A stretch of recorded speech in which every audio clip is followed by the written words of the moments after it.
परिवर्तन सबैले चाहन्छन्, विकास सबैले चाहन्छन्, तर अब परिवर्तन आफूबाट हुनुपर्ने आएको छ।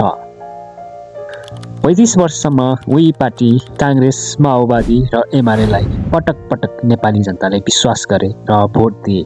तर जति पटक विश्वास गरे पनि जनताको अपेक्षा अनुसार नेपालमा विकास हुन सकेन।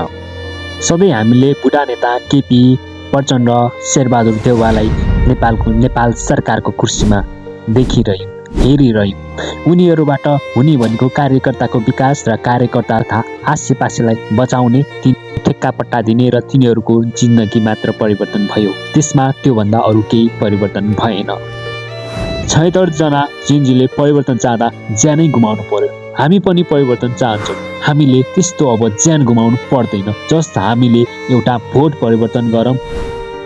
पुरानाबाट आशा भरोसा मरिसकेको छ। यिनीहरूले जतिसुकै चिल्ला गफ दिए पनि हामीले 4-5 पटक यिनीहरूको विश्वास गरेकै हो। तर यो पटक हामी कदापि यिनीहरूको विश्वास नगरौँ। तपाईको पार्टी दल जेसुकै होस्, तर यस पटक भने देशलाई सोचौँ र भोट परिवर्तन गरौँ।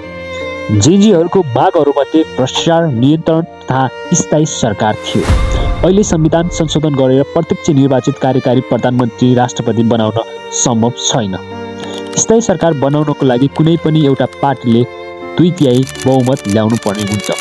अब हामीले पुराना पार्टीहरूलाई बाइकट गरेर नयाँ दल राष्ट्रिय स्वतन्त्र पार्टीलाई 2/3 को मत दिएर हामीले यसलाई 5 वर्ष सरकार चलाऊ भनेर म्यान्डेट दिन जरुरी छ।